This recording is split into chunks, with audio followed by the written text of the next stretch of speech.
Hello, everybody. I'm here with Dr. Vasudev, who's an author of a book called Cognitive Non Duality Therapy, Musings of a Monk Psychiatrist. And welcome, Dr. Vasudev. I thought this would be a good opportunity to have a little bit of a chat about your current opus, your book. And so I wanted to start with a basic question, which is why this book and why now? Thank you, Dave. First of all, thank you for inviting me over and having this chat. It is a chat, so we are just discovering about musings. So this book took around 6 years to write. And it has been, believe it or not, been written on my iPhone. I literally dictated into it. Nice. A lot of thoughts have gone through, basically on personal journey. But what has been most interesting is people who have had mental illnesses like depression, anxiety, post-traumatic stress disorder, and even psychosis and dissociative disorder. I think I've covered the DSM-5. Have opened up with the idea that we are all one. That's what non-duality really means. The word cognition stands for thinking ability. And therapy is, of course, therapy. Everybody knows what therapy means. And if we combine those words, I can't claim I have copyright for that word, cognitive non-duality therapy. But what it really means to say is that underlying all of us at the level of the spirit, so beyond the body, the mind, the intellect, the ego, is underlying the spirit. We are all the same. So patients opened up. I felt going into depths of the Indian philosophy of Vedanta. And for people who don't know the spelling, Vedanta, Vedanta. I've just made it in a Western word, non-duality. So all it seeks is that we try and open up with the idea that there is something beyond what we are interacting with on a daily basis with our body and minds. And that's in a nutshell. Okay, that's great. Thank you. Certainly one of the things that struck me was not the cognitive non-duality therapy part, but the musings of a monk psychiatrist part. So I wouldn't mind just exploring a little bit about how you came to that, and maybe to lead into how you felt that this was, your time, and you're certainly qualified to write the book, but a little bit about the thinking behind it. Absolutely. So I'm still a practicing psychiatrist. I have not left my wife. I'm still happy and married. So there goes the monk story out of the window. But in a way, monkhood, in my eyes, is about the frame of mind. What are you looking towards? An outlook towards what you see on a day-to-day basis. So if I'm going to work, my mind is centered and I'm aware and I'm interacting with everyone as much as I can, 100% there in the moment with full enthusiasm, but I don't have the ups and downs of being too happy or too sad. So that's what monkhood is. I enjoy my life fully, rather even more, yet I am centered. No hard feeling that somebody says a bad thing about me, or if there's something really good happening, I bet win the Nobel Prize. I'm just joking. So, we take life in a centered way, as Lord Buddha would say, the middle path, right? Okay. It's clear from my sort of initial look through the book that you certainly poured a lot of you into the book in terms of feelings and emotions. And you've really tried to create a book that's accessible by a lot of people. So I wouldn't mind if you would tell us a little bit about how you feel that jives with your words about being a monk, a psychiatrist, a physician. Do you feel that really does endear people to the subject and to the way you treated it? I hope it remains very relatable. The book was launched just a week ago and have had awesome comments from some of my patients, some of my colleagues who have got a chance to read it. One patient exclaimed that she just couldn't keep the book down. She stayed up the whole night reading through it, and she loved it.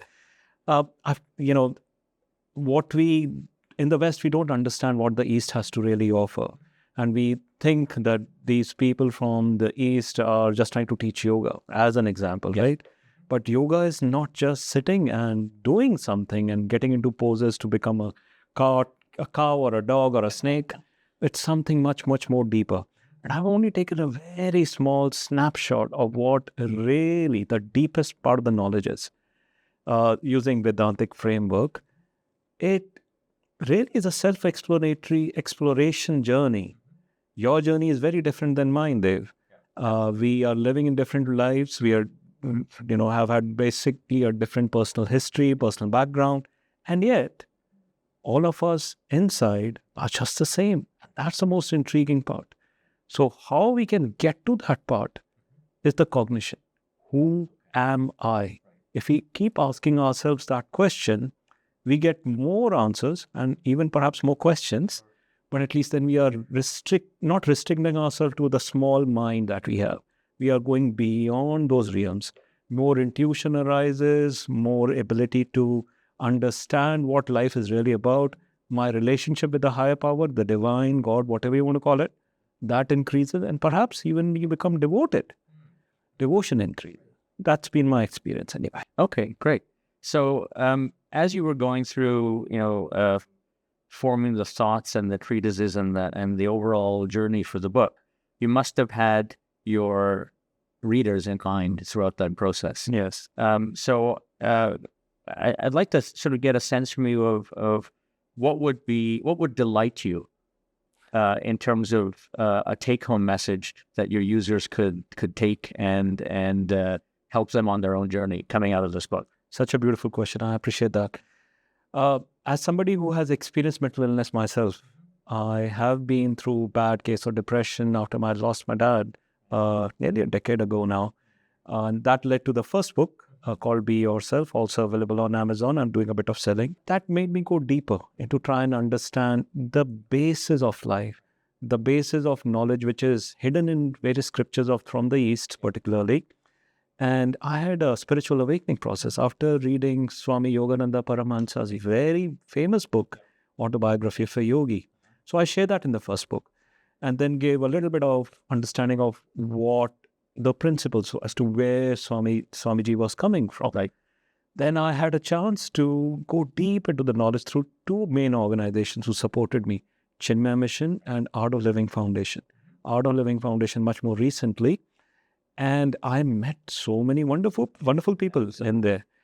And when I started to share what I'm learning with my patients, started to do research on various meditation techniques, my mind just blew apart. Yeah.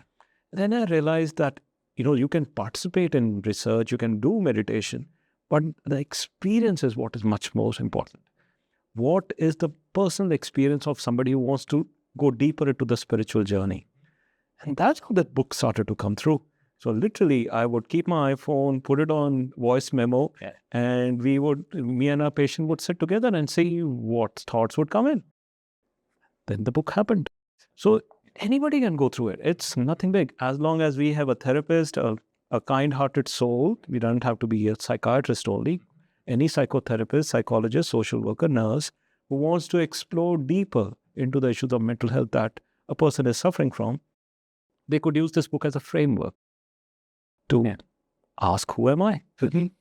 Very nice. And the answer being, we don't know. Personal to every reader. Exactly. We really don't know. The answers that people say, if you think you know that you don't know. Right. You are on the wrong track.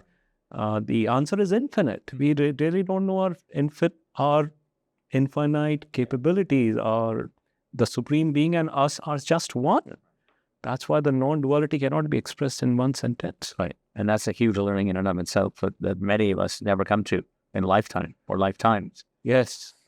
As per our philosophy, our tradition, we come back again and again. Well, so being now an author of multiple books, I guess my next question, which I know you don't like, is what's next? I was waiting for Dave to say that. It's evolving. So I finished this book around 6 months ago, and then it took time for publishing, editing, and things like that. But I already have the idea for the third book out. It will be something on devotion, something on how we open up our energy channels during yoga. What does it really mean?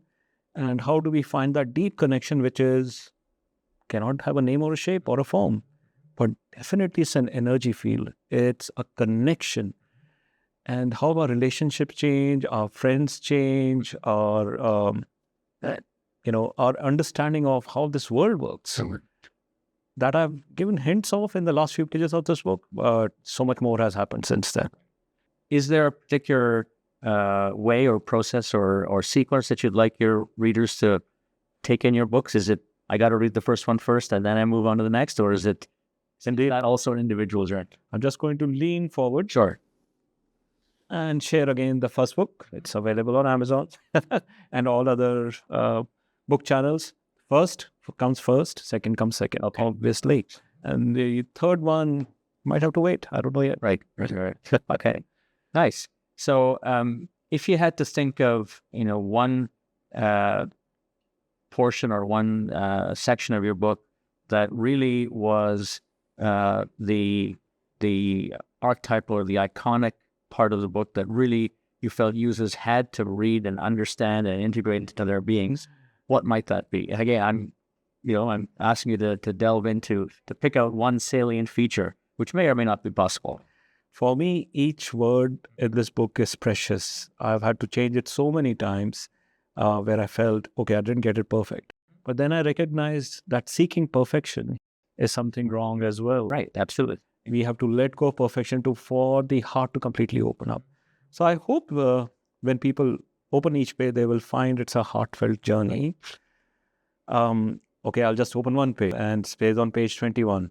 And then one small virus in late 2019 brought the whole world economy to a grinding halt.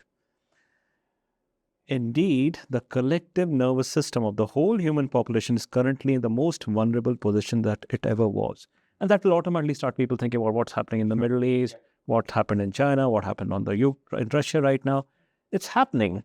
But is there underneath, most of us are just thinking so much bad is happening.